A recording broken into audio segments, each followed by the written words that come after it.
एक बार देवर्षि नारद भगवान श्री कृष्ण के दर्शन करने द्वारिका आते हैं। उसमें भगवान श्री कृष्ण अपने उद्यान में भ्रमण कर रहे थे और मन ही मन मुस्कुरा रहे थे। देवर्षि नारद काफी समय तक तो उनको यूं ही देखते रहे। उसके बाद देवर्षि नारद ने उनको प्रणाम किया। तब श्री कृष्ण के मुंह से अनायास ही निकल गया, कर भला हो भला। तब नारद जी ने उनसे पूछा, प्रभु जरूर आपके मन में कोई न कोई घटना के चलचित्र चल रहे हैं, तभी आपने ऐसा बोला कि कर भला तो हो भला। श्री कृष्ण बोले, हाँ देवर्षि, मेरे मन में एक प्राचीन कथा का स्मरण हो आया है। मैं तुम्हें पूरी कथा सुनाता हूँ। अगर कोई व्यक्ति ये एक कार्य कर लेता है तो उसे धन भी मिलेगा और स्त्री भी मिलेगी और रत्न भी मिलेंगे। इसके अलावा वो जो कुछ भी चाहेगा उसे आसानी से मिल जाएगा। बस तुम इस पूरी कथा को ध्यान से सुनना। एक माँ थी, उसका एक बेटा था। माँ बेटे दोनों बड़े गरीब थे। एक दिन माँ ने बेटे से कहा, बेटा यहाँ से बहुत दूर तपोवन में एक दिगंबर मुनि पधारे हैं। वे त्रिकालदर्शी हैं, वे बड़े सिद्ध पुरुष हैं और महाज्ञानी हैं। तुम उनके पास जाओ और पूछो कि हमारे ये दुख के दिन और कब तक चलेंगे, इनका कब अंत होगा। बेटा घर से चला। पुराने समय की बात है, यातायात की कोई सुविधा तो थी नहीं। वो पद यात्रा पर था, इसलिए पैदल ही चल पड़ा। चलते चलते सांझ हो गई। गांव में किसी के घर रात्रि विश्राम करने के लिए रुक गया। उस समय पर जो भी लोग जहां भी रात्रि हो जाती थी वहां रुक जाते थे। संपन्न परिवार था। सुबह उठकर वो आगे की यात्रा पर चलने लगा तो घर की सेठानी ने पूछा, बेटा कहाँ जाते हो? उसने अपनी यात्रा का कारण सेठानी को बता दिया। तो सेठानी ने कहा, बेटा एक बात मुनिराज से मेरी भी पूछ आना कि मेरी यह इकलौती बेटी है, वो बोलती नहीं है, वो गूंगी है, वो कब तक बोलेगी तथा इसका विवाह किसके साथ होगा? उसने कहा ठीक है और वो आगे बढ़ गया।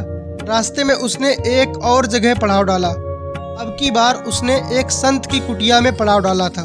विश्राम के पश्चात जब वह चलने लगा तो उस संत ने भी पूछा, कहाँ जा रहे हो? उसने संत श्री को भी अपनी यात्रा का कारण बताया। संत ने कहा, बेटा मेरी भी एक समस्या है, उसे भी महाराज श्री से पूछ कर आना। मेरी समस्या यह है कि मुझे साधना करते हुए 50 साल हो गए, मगर मुझे अभी तक संतत्व का स्वाद नहीं आया। मुझे संतत्व का स्वाद कब आएगा? मेरा कल्याण कब होगा? बस इतना सा पूछ लेना। युवक ने कहा ठीक है और संत को प्रणाम करके वो आगे चल पड़ा। युवक ने इस दिन एक और पड़ाव डाला। अब की बार का पड़ाव एक किसान के खेत पर था। रात में चर्चा के दौरान किसान ने उससे कहा, मेरे खेत के बीच में एक विशाल वृक्ष है। मैं बहुत परिश्रम करता हूँ और बहुत मेहनत करता हूँ, लेकिन उस बड़े वृक्ष के आसपास दूसरे वृक्ष पनपते ही नहीं हैं। पता नहीं क्या कारण है। किसान ने युवक से कहा, मेरी भी इस समस्या का समाधान कर लेना। युवक ने स्वीकृति में सिर हिला दिया और सुबह आगे बढ़ गया। अगले दिन दोपहर के समय वो मुनिराज के चरणों में पहुंच गया। मुनिराज के दर्शन किए और उन्हें प्रणाम किया। दर्शन करके उसने अपने जीवन को धन्य माना। मुनिराज से प्रार्थना की, प्रभु मेरी कुछ समस्याएं हैं जिनका मैं समाधान चाहता हूँ, आप आज्ञा दें तो आपके श्री चरणों में निवेदन करूँ। मुनिराज ने कहा ठीक है, मगर एक बात का विशेष ध्यान रखना, 3 प्रश्न से ज्यादा मत पूछना। मैं तुम्हारे किन्हीं भी 3 प्रश्नों का ही समाधान दूंगा, इससे ज्यादा का नहीं। युवक तो बड़े धर्म संकट में फंस गया। अब क्या करूं? प्रश्न तो 4 हैं, 3 कैसे पूछूं? 3 प्रश्न दूसरों के हैं और 1 प्रश्न मेरा खुद का है।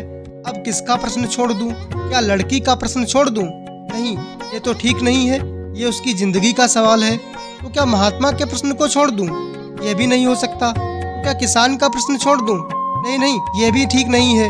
बेचारा खून पसीना एक करता है, तब भी उससे उसको कुछ मिलता नहीं है। अंत में काफी उहापोह के बाद उसने तय किया कि वो खुद का प्रश्न नहीं पूछेगा। उसने अपना प्रश्न छोड़ दिया और शेष 3 प्रश्नों का समाधान लिया और वापस अपने घर की ओर चल दिया। रास्ते में सबसे पहले किसान से मुलाकात हुई। किसान ने युवक से कहा, मुनिराज ने कहा है तुम्हारे खेत में जो विशाल वृक्ष है उसके नीचे चारों तरफ सोने के कलश दबे हुए हैं। इसी कारण से तुम्हारी मेहनत सफल नहीं होती है। किसान ने वहां खोदा तो सचमुच सोने के कलश निकले। किसान ने कहा, बेटा ये संपदा और धन तेरे कारण से निकली है, इसलिए इसका मालिक भी तू है।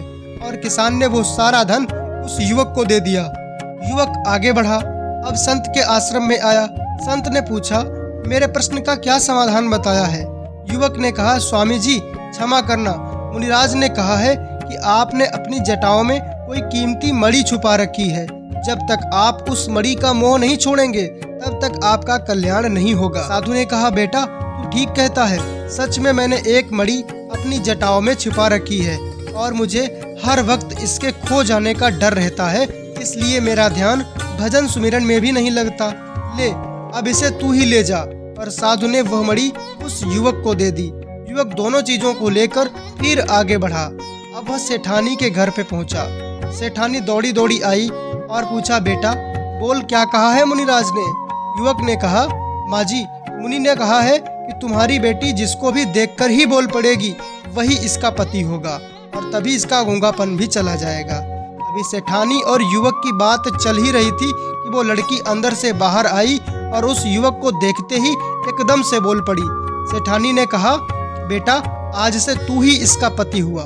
मुनिराज की वाणी सच हुई और उसने अपनी बेटी का विवाह उस युवक से कर दिया और बहुत से उपहार उसको देकर कन्या को उसके साथ विदा कर दिया। अब वह युवक धन, मणि और कन्या और उपहारों को लेकर अपने घर पहुंचा। माँ ने पूछा, बेटा तू आ गया? क्या कहा है मुनि जी ने? आखिर कब हमें इन दुखों से मुक्ति मिलेगी?